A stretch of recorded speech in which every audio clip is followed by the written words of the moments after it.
ಎಲ್ಲರಿಗೂ ನಮಸ್ಕಾರಗಳು. ಋಗ್ವೇದ ಕ್ಲಾಸಸ್ಗೆ ಸ್ವಾಗತ. ನಾವು ಈ ದಿನ ಟೈಫಾಯ್ಡ್ ಏಕೆ ಸುದ್ದಿಯಲ್ಲಿದೆ ಎಂಬುದನ್ನು ತಿಳಿದುಕೊಳ್ಳೋಣ.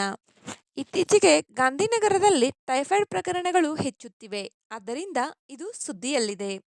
ಟೈಫಾಯ್ಡ್ ಬಗ್ಗೆ ಒಂದಿಷ್ಟು ಮಾಹಿತಿಯನ್ನು ತಿಳಿದುಕೊಳ್ಳೋಣ. ಟೈಫಾಯ್ಡ್ ಇದು ಸಲ್ಮೋನೆಲ್ಲಾ ಟೈಫಿ ಎಂಬ ಬ್ಯಾಕ್ಟೀರಿಯಾದಿಂದ ಉಂಟಾಗುವ ಬ್ಯಾಕ್ಟೀರಿಯಾ ಸೋಂಕಾಗಿದೆ. ಇದು ಮನುಷ್ಯರಿಂದ ಮನುಷ್ಯರಿಗೆ ಮಾತ್ರ ಹರಡುವ ಸೋಂಕಾಗಿದ್ದು, ಕಲುಷಿತ ಆಹಾರ ಮತ್ತು ಕಲುಷಿತ ಕುಡಿಯುವ ನೀರಿನ ಮೂಲಕ ಈ ಸೋಂಕು ತಗುಲುತ್ತದೆ. ಟೈಫಾಯ್ಡ್ ಇದು ದಕ್ಷಿಣ ಏಷ್ಯಾ, ಆಗ್ನೇಯ ಏಷ್ಯಾ, ಲ್ಯಾಟಿನ್ ಅಮೆರಿಕ ಮತ್ತು ಉಪಸಹಾರನ್ ಆಫ್ರಿಕಾದಲ್ಲಿ ಹೆಚ್ಚು ಪ್ರಚಲಿತವಾಗಿದೆ. ಟೈಫಾಯ್ಡ್ನ ಲಕ್ಷಣಗಳು: ದೀರ್ಘಕಾಲದ ಜ್ವರ, ಆಯಾಸ, ತಲೆನೋವು, ವಾಕರಿಕೆ, ಹೊಟ್ಟೆ ನೋವು, ಮಲಬದ್ಧತೆ ಅಥವಾ ಅತಿಸಾರ ಇವು ಟೈಫಾಯ್ಡ್ನ ಲಕ್ಷಣಗಳಾಗಿವೆ. ಕೆಲವು ರೋಗಿಗಳಲ್ಲಿ ದದ್ದುಗಳು ಉಂಟಾಗಬಹುದು.